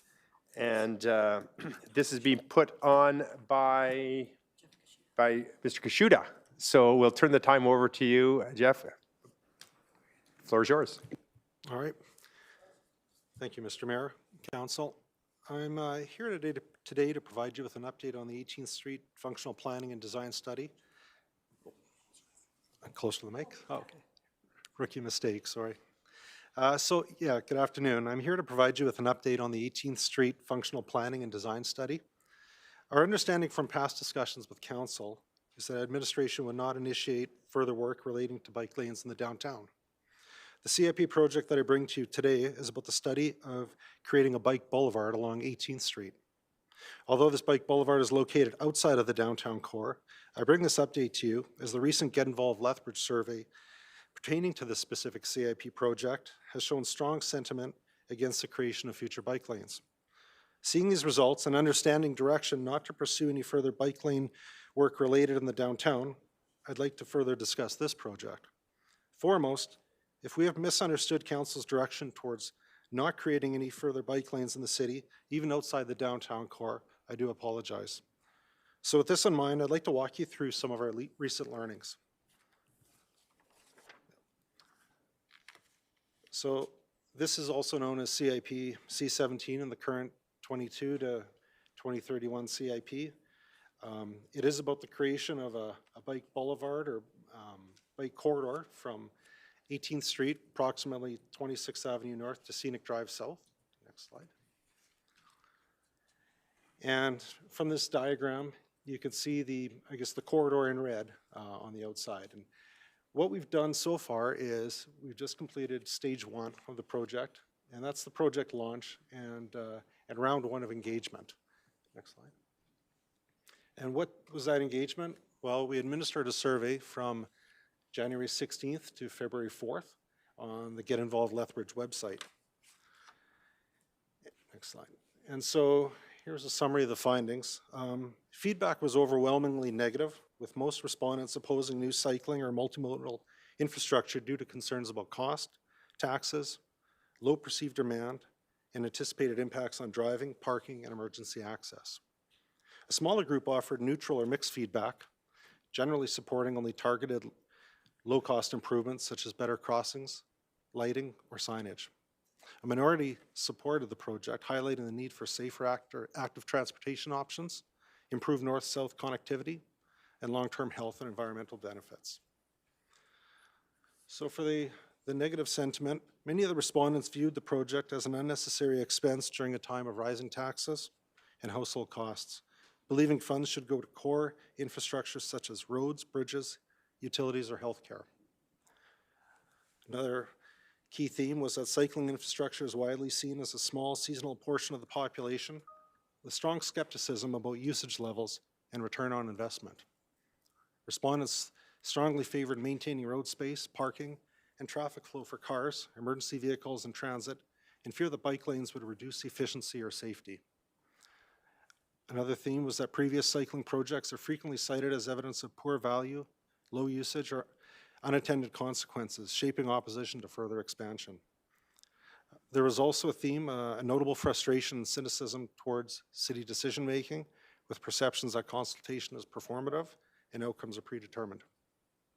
Next slide. The neutral or mixed sentiment had many feeling that the corridor is functioning adequately for current use, particularly for driving, and does not require major intervention. Respondents are open to smaller scale fixes such as safer crossings, improved lighting, signage, or intersection improvements rather than a full corridor redesign. There is a repeated interest in seeing clear data on safety, usage, costs, and benefits before supporting investment. Neutral respondents also stress the importance of fairness across drivers, pedestrians, cyclists, and residents. And there was some positive sentiment. These supporters emphasized the need for safer routes, especially for children, family, seniors, and people with disabilities, and separation from high-speed traffic. Many appreciate low traffic streets, tree canopy, shade, and a neighborhood character, and see these as a strong foundation for a north-south active transportation route. Respondents highlight difficulty traveling north-south without using major arterials and support a calmer alternative connecting schools, parks, healthcare, and destinations. Some point to the 7th Avenue Bike Boulevard as a successful example and support applying similar design principles elsewhere. And then a subset framed the project as broader city building, noting benefits for public health, emissions reductions, and access for residents who cannot or do not drive. So we bring some options to you to consider. First being we could put a pause or cancel the CIP project and bring it forward with the 2027 to 2036 budget deliberations in the fall and to be considered with all other projects presented at that time. We could cancel this project and not bring it forward to future CIP deliberations. Or option 3 is to continue on. Questions? Thank you, Mr. Kashuta. And I'll open up for questions. The first one I have, if we can slip back to the slide, it talks about 18th Street. One more back up. Okay, nope, second one there. Next. Okay, so when I see 10% positive, a question I would have for, and I'm not sure, Mr. City Manager or your designate, if we were to go to the community and be looking for a project and we got a 10% positive sentiment, would that be something you'd bring forward and recommend to council? As in 10% positive to proceed? Yes. Typically not, no. Councillor Parker. Thank you very much. Obviously, if we did option 1, there's still a cost to us. Am I correct? Would there still be a cost, and how much would that cost be, considering the full study was $300,000? So to get into those details, Councillor, we should probably go into closed session. Okay, don't worry about, then can we go, okay, no, I appreciate that. Can we go back to a few slides here, the one after the one, could you do a hybrid here where you could have this consultant do areas, help us find areas where we can improve like the connectivity and all that versus just doing all that? Could there be some kind of a hybrid? So out of the scope of what the original project was? Okay, well, obviously some of these things will be enclosed, so, okay.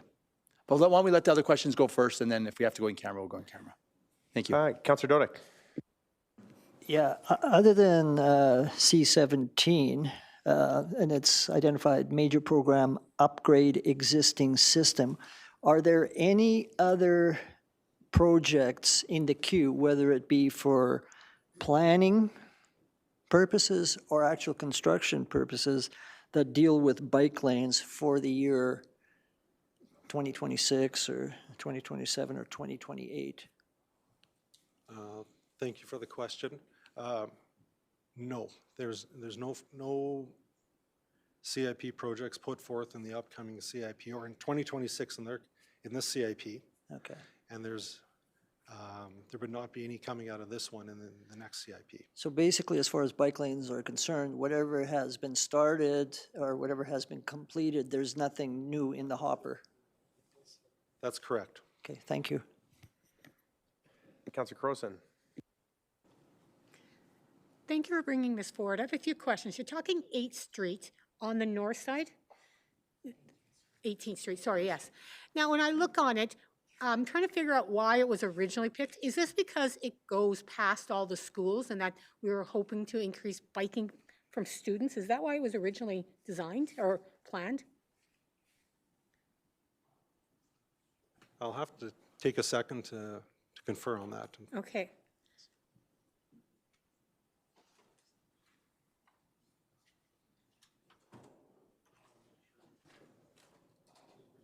Is there any other questions while we're waiting for reply there?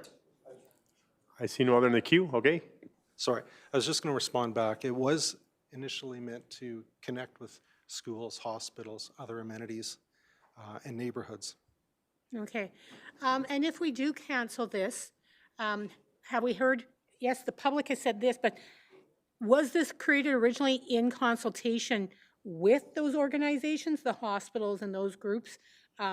did they have any say in why this was chosen? I'm just trying to understand the background. I hate doing something without fully understanding what's happening, because are they expecting this to go ahead? Are they relying on it for a form of transportation for students? What was the expectation when this was being originally created? Thank you for the question, Councillor. And to the chair, this was born out of the cycling master plan. So my understanding is they were not engaged, but this was one of the routes that was identified from that cycling master plan. So this is not coming as a request from the groups that we have created a plan around? Okay. No. All right, that gives me a very different idea then. Thank you. I see no further questions in the queue, so to open debate, well, first off, I guess we would have to, motion to go in closed. Councillor Parker, further to say, all in favor? And we'll go into close. We'll be right back.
All right, we'll continue on with 9.2, the 18th Street Functional Planning and Design Study Update. We have a new option, and this is sponsored by Councillor Dodick.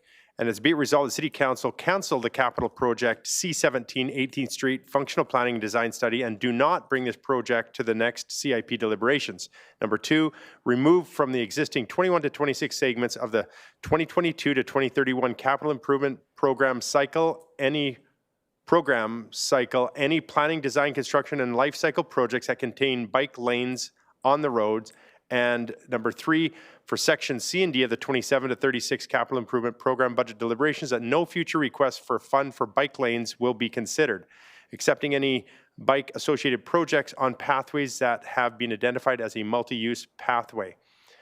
Further be resolved that Council direct the closed sessions, discussions, and presentations remain confidential pursuant to Section 19, harmful to business interests of a third party, 28, local public body confidences, and 29, advice from officials of the Access to Information Act. I see no questions, so Councillor Dodick to open debate. Or, sorry, Councillor Croson, do you have a question? You're in debate? Okay, go ahead, Councillor Dodick. Yes. Just so everyone is absolutely clear, this resolution, as noted, does not or is not deal with or associated with pathways that have been identified as multi-use pathways. Well, this resolution arose out of capital project C17, the 18th Street Functional Planning and Design Study, which engendered a fair amount of public discourse. As a result, between January 16th and February 2026, 191 people participated in what was referred to as the Winston Churchill to Sugar Bowl Functional Plan Round 1 survey. So this is money that had been approved for a functional plan, not for a laneway, but just for the plan for a future laneway should one be approved at some point in the future. The breakdown of the people that were canvassed, there was a negative sentiment of 75%, and the general comment was that it was largely driven by strong resistance to cycling-focused investment, widespread concern about municipal spending, and preference for prioritizing vehicle travel and core infrastructure. And one of the items under that dealt with negative experiences with past bike projects, and respondents repeatedly referenced the 7th Avenue South Bike Boulevard and downtown bike lanes as, and this is contained in the report, as failures. And there was also a general distrust in planning and engagement process. So that was, of the 191, 75% had negative feelings.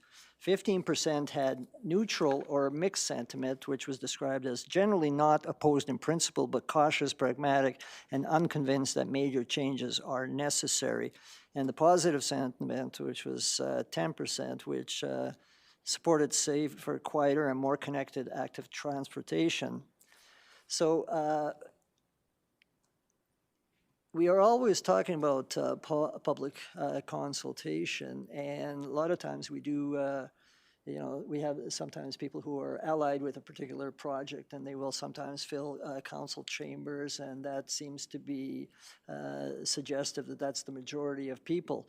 I'm not suggesting that 191 people represent statistically valid and reliable population, but it sure shows you that at least 191 people were interested enough and identified things that they had issues with.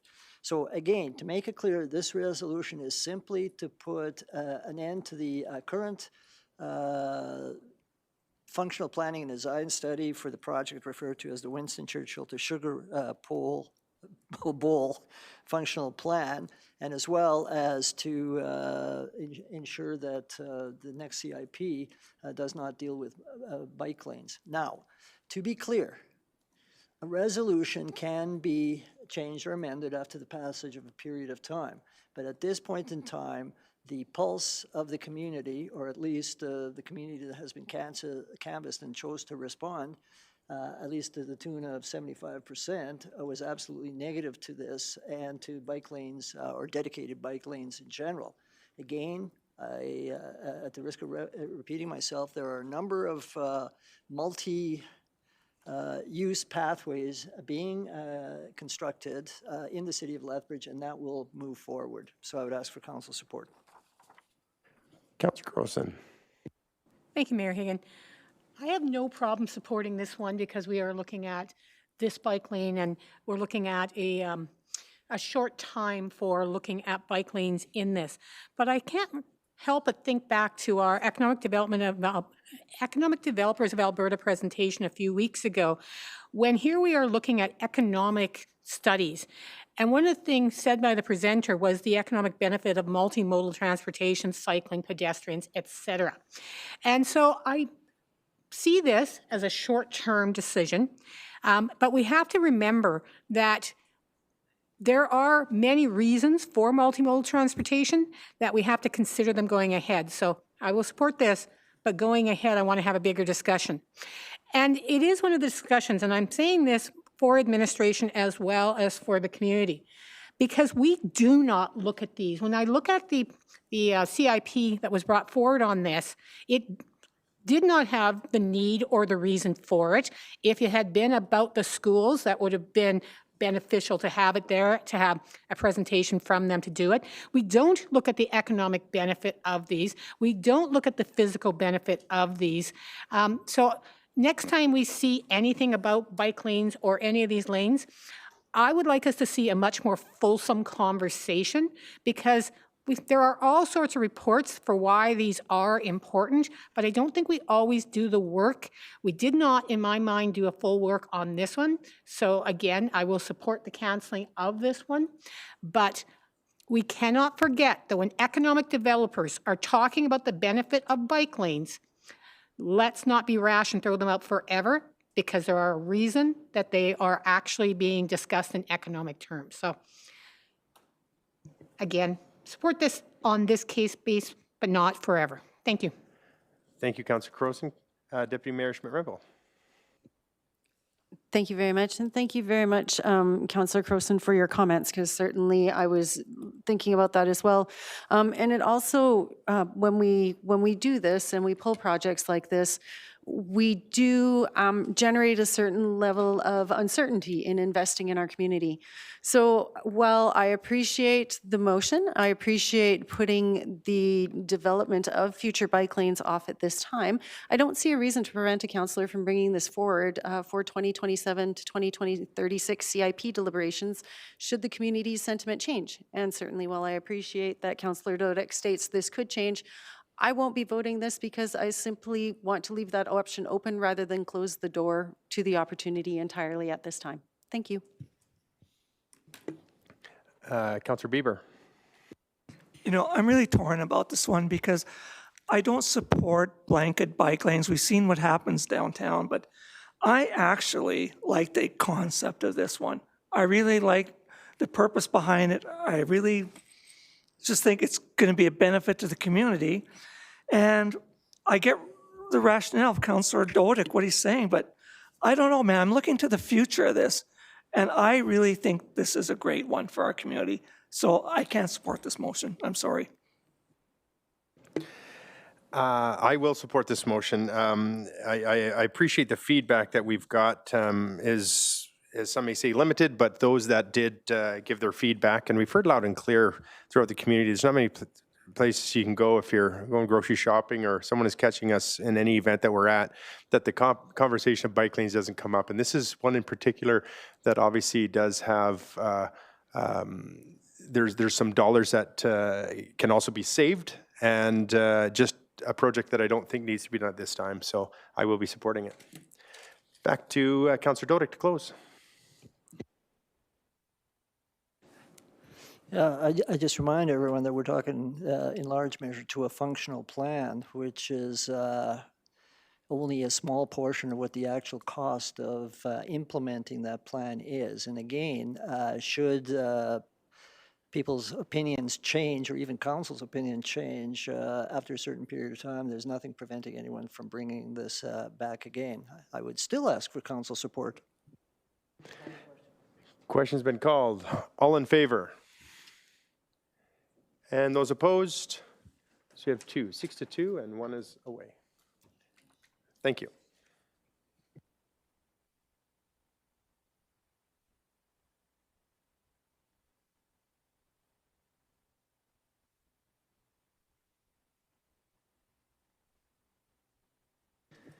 All right, we do have responses you'll see in your package, administrative inquiries. And so if there's any questions on that, seeing none, thank you for those. And around to council updates. Councillor Croson. Thank you. I have, of course, done an update for this meeting. As someone who believes in full transparency and accountability and ensuring that all members of City Council get the same information, I, of course, do an update for every meeting so that people know what BCCs I'm on and what representing I'm doing. Related to the community futures, I just wanted people to think we are looking at economic strategy moving ahead. And when we think economic strategy, we always think EDL and chamber. But we can't forget Community Futures and its role in economic strategy. They, of course, do the loans, but they also offer business services and business supports. I am taking their online courses through the Leadership Institute. So please make sure when we are thinking economic strategy, we also consider what role Community Futures and places like that play into it. I am also going to be at the meeting for the intermunicipal forum on social policy. I'll report back there on anything specific. Now, you will notice that I have noted that I'm joining the Community Board for Covenant Health. I don't generally bring up what I am doing individually. This is not a council role. But this board, one of the first discussions was on accessoride and a few things. And so even though I am there under as a personal, not as council, but there as myself, there may be a few things that will overlap and that I might be providing process information, et cetera. So I just wanted the public to be aware of this. I'm very good at keeping separate hats. I do not foresee any conflict of interest, but I also just wanted to be the one that told people I was sitting on that board instead of people finding it and wondering if there would be conflict of interest. So just bringing that forward. Thank you for that, Acting Mayor. And Deputy Mayor Schmidt-Rempel. Thank you very much. So I attended meetings for Alberta municipalities at the end of January, undertook media training with that group, mental health training, and had the opportunity to meet with the RMA board and participated in the Alberta municipalities webinar for member cities up to 500,000. That was on Friday. I believe some of you were in attendance for that. I've also been appointed by that group to the Intercity Forum. Yes, thank you, Councillor Croson. So I will be joining Councillor Croson on that board, but as an Alberta Municipalities rep. Lethbridge hosted Alberta Municipalities here for the past few days where we had meetings with local FCSS groups and city staff, as well as Lethbridge Family Services. And so just as a heads up, we are looking forward to hosting Alberta Municipalities down here for more of those opportunities, which is fantastic. I wasn't able to attend the recent Police Commission meeting, and I don't see Councillor Wolf online any longer to provide an update on that, but I will let Council know that Doug Thornton was successfully elected as Commission Chair at that meeting. And Councillor Parker and I attended the joint City and School Board Committee meeting on January 26th. We discussed next steps for the committee, had updates on infrastructure projects, potential boundary changes, impacts, and the School Accelerator Program. And I believe we were able to connect the school boards with the city in order to write a letter of support for the LCI and St. Francis school site last week. So I believe that was done on behalf of the city and the two school boards. And we also discussed the barriers to youth finding employment in Lethbridge. And with that, I've spoken with our people in culture about our hiring practices around youth and what that looks like. And if Councillor Parker would like to add to that. All right, thank you. I've just heard over the past week here, and I didn't realize that this was actually happening, that the minutes from Economic Development Lethbridge, which we used to receive, and I used to receive, I know before being mayor, are not being received by my colleagues. Now, the actual minutes are not being, oh, you get them? Okay, because, yeah, so I'm hearing that from some that do not get those. And so I want to make sure that as being the vice chair of Economic Development Lethbridge, that those minutes do get to each and every one of you. So I'll make sure to bring that up, as I've heard that some do not get it. And we used to get it all the time. So my apologies, and I'll have to find out from administration there why they're not being distributed, but we'll make sure that you get that information so you're updated with what's happening within Economic Development Lethbridge.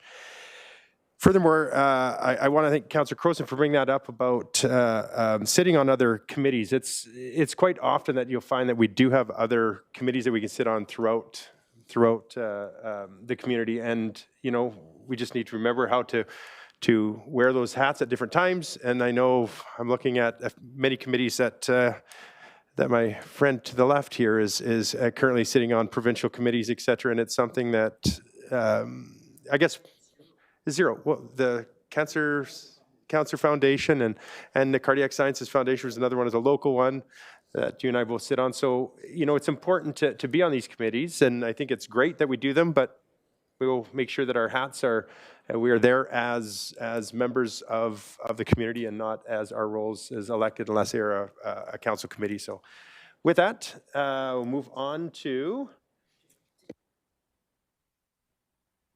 I'm sorry, I do have a council update from Councillor Bieber. I'm sorry, Councillor Bieber, go ahead.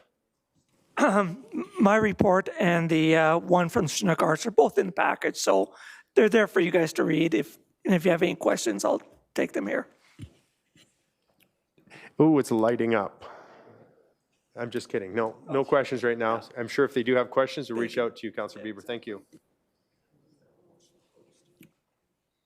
And with that, if I can entertain a motion to go in closed. Councillor Crowson, thank you. All in favor? All right, we'll enter closed. I don't know what it is, intergovernmental verbal. Oh, I'm sorry, I do need to read that.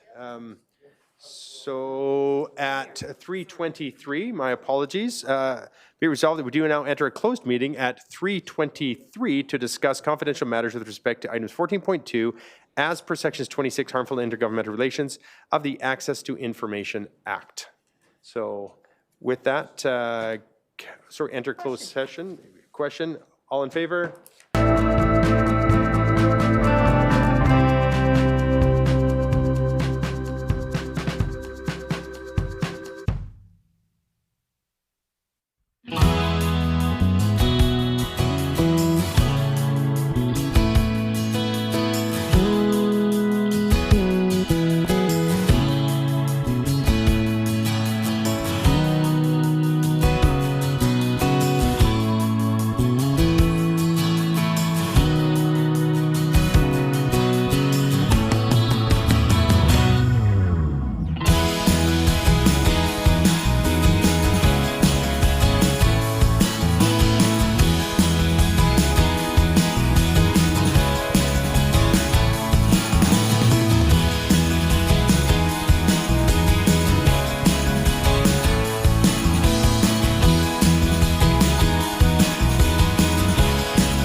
All right, to continue with the meeting, I do have the next motion is 14.2, closed motion, intergovernmental relations matter verbal. Be resolved the council authorize the mayor to send a letter of response to the intergovernmental partner discussed in closed session, and be resolved that city council direct that the closed sessions discussions and documents pertaining to the intergovernmental relations matter verbal remain confidential as per section 26 harmful intergovernmental relations of the Access to Information Act. And if there's no questions, I'll call for the vote. All in favor? And that is unanimous. Thank you.